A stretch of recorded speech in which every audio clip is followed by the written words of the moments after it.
Hope is a virtue as crucial as it is unknown. It can be compared to a cord formed by two intertwined threads, much like the virtue of piety, which is a secure trust in our Father God, and the virtue of prudence, which is discernment. First and foremost, there is security. God's gifts and calling are irrevocable, as written by St. Paul. God fulfills his promises and carries forth his works. He promised the elderly Abraham, married to the barren Sarah, a numerous offspring from which the Messiah would come. Shortly afterward, Isaac was born. But you see, God asked for Isaac as a sacrifice. Abraham, without understanding or seeking consolation, hoped against all hope and journeyed with Isaac to Mount Moriah. As you can see, he was rewarded and God's promise was fulfilled. Beyond imagination, he sent his son, whom he allowed to die as a sacrifice on Mount Moriah. This work is not a human endeavor but a great supernatural undertaking that began or was fulfilled in it. How much is needed for it to be rightfully called God's work, without boast? Saint Josemaria expressed. Therefore, have a deep conviction that heaven is committed to its realization. Hope is security and peace, as Charles said. The virtue that most impresses God in humans is hope. Faith and charity endure through the ages, but my little hope is the one that lies down every night and rises every morning, sleeping truly peacefully. Secondly, there is discernment. However, hope has nothing to do with passive quietism like everything will be fine. Optimism about the success of specific matters at hand here and now is fundamentally different from the theological virtue of hope. It concerns contingent realities and needs reasoned thought to avoid degenerating into ideology. In the 6th century before Christ, Nebuchadnezzar led his army against Jerusalem. All prophets predicted God's people would be victorious, except Jeremiah. He urged the king to seek peace before fighting against a militarily superior power. After the conquest of Jerusalem and the deportation to Babylon, only Jeremiah, the prophet of pessimism, kept the flame of hope alive, saying they would return to Jerusalem in 70 years because they were the chosen people. Hope gazes at the future while discerning the present. It is the little sister leading faith and charity hand in hand. In trials, it recognizes God purifying his works. Instead of rebelling, it deciphers his message. In this regard, I strongly recommend reading the book Wisdom of a Poor, by Hello and Leclerc, both for its style and content. Passivity and activism are ideologies. They seem opposite but share a human perspective. They differ only in that the activist relies more on their strength and the pessimist less. When faced with trials, both become confused and might even lack charity. Lack of unity in the church leads to sterility and death. CSS distinguishes 3 types of employees: the servant who merely fulfills tasks, the supplicant who eagerly devotes themselves to work, and the child who considers the work their own while resting in their Father. God desires children. San Buenaventura compares the security and discernment of hope to a bird's flight, looking up to God while using all its strength to move its wings. To hope is to fly. What does the Lord expect from the work at this moment? Perhaps in Pope Francis's disposition, one can recognize a call to become more charismatic and simpler. Firstly, more charismatic. Luigino Bruni, an economics professor, discusses how charismatic organizations, religious or otherwise, start with creative flourishing under the founder's guidance but can later turn into ideologies. This moment may be an opportunity for the Opus Dei to embrace its charism and promote its evangelizing actions. To be more creative, to truly believe in their vocation, to identify with Christ through secular realities, to love the postmodern world, and to develop a creative fidelity. Perhaps the work has gone through a similar process after the passing of Saint Josemaria. Fidelity to the founder's spirit led to detailed regulations.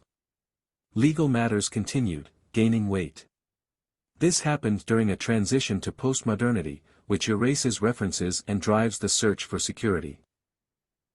All this might have caused rigidity in the work, voluntarism, and excessive regulation, potentially distorting the charism. At this moment, through Pope Francis, God might wish to protect the Opus Dei's charism and encourage its evangelizing actions, calling for more belief in their charism, which involves complete dedication in the world, identifying with Christ through secular realities, and becoming people of discernment. Secondly, the Lord might be calling the Opus Dei to become simpler from an organizational perspective.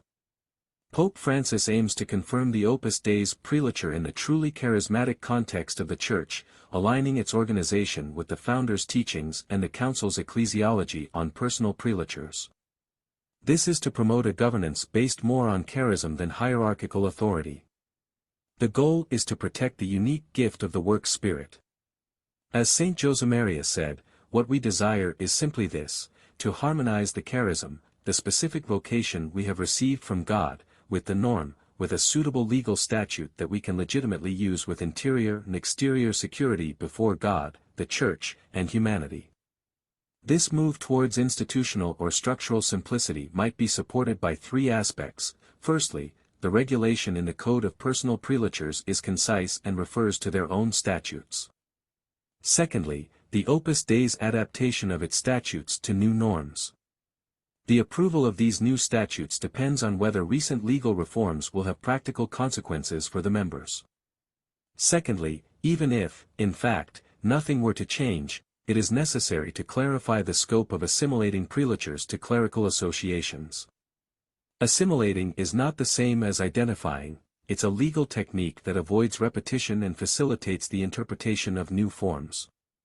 It could be understood that, according to the purpose of prelatures, they could consist of priests and lay people, in which case Opus Dei could fit into this new, simpler version of personal prelatures. However, an interpretation that identifies prelatures with clerical associations would be incompatible with the secular charism of the work. Its purpose is to promote the sanctification of its lay members, who represent 98%. Only a few are ordained and incarnated for the service of others. Thus, it would be forced to relegate the secular character of the work to the background, and the predominant task carried out by clergy would become primary. This would, in some way, be a step back to the approval of 1947 as the Priestly Society of the Holy Cross, associated with Opus Dei, which the founder requested due to its suitability in the 1917 Code for the Incarnation of Priests. And thirdly, while unlikely, if prelature and clerical association were identified instead of assimilated, the work would cease to be a prelature. In that hypothetical case, the Opus Dei might need to reconsider its legal path to find a suitable solution. The Pope might initiate a reform of the Code of Canon Law to create a legal structure appropriate to Opus Dei's charism, simple yet fitting. This structure should possess the following characteristics. It must have a vocational content, not only for carrying out certain associative activities. It should be secular, not religious or primarily clerical. It should be primarily composed of lay people. It should have the capacity to integrate priests in service to these lay people, and finally, it should be universally applicable under the authority of a prelate. To conclude with a relevant reference, I'd like to mention Professor Imans, who headed the Canon Law School in Munich and recently passed away. Early in his career, he was a strong critic of personal prelatures, but in later years, he nuanced his stance. From a charismatic perspective, in line with Pope Francis, he believed that charism substantially contributes to the historical form of the gospel, demanding a welcoming requirement specifically from the church hierarchy. Even if it involves a transfer. I don't want to end this series without expressing my gratitude to those who have read this far. Your effort is appreciated. As passionate as this topic might be, it remains challenging. I'd also like to apologize to legal specialists for any legal inaccuracies that might have been made throughout this series. And to everyone else, as this series contains personal opinions that you might not share or assertions that need nuance or correction. I'll conclude with a small anecdote. This series, by coincidence, ends today, August 23, 2023. Well, 41 years ago, on this very day, Don Alvaro was present as the prelate at the Opus Dei headquarters in a place called Cava Bianca in Rome, waiting for the announcement from Pope John Paul II that the work would be established as a personal prelature. After dinner, he usually had a chat with those who lived with him. And one of these days, while awaiting the Vatican's call to announce the news the next day, someone remarked that the following day would be excellent because it's the feast of Saint Pius X, a saint the Opus Dei had chosen as an intercessor for its relations with the Holy See. But just then, the phone rang, and it was said that San Juan Pablo II would make that decision public the next day. Amidst this, someone mentioned that it was the 23rd of August, to which Don Alvaro responded, "It's astonishing." On August 23, 1971, San Josemaria had a locution, a message from the Lord. It said, "Let's go with love, joy, and confidence to the throne of glory to obtain mercy." Thus, he named the Virgin the Throne of Glory. They had this phrase engraved on a bas-relief on the exterior wall of the place. It depicted the Virgin crowned by the Trinity, with the date, August 23, 1971. And today, coincidentally, it's also August 23. Many years have passed since those days, 52 years since that August 23 and 41 years since Don Alvaro's comment. Yet the Virgin, the Throne of Glory, remains, always there for us to obtain mercy.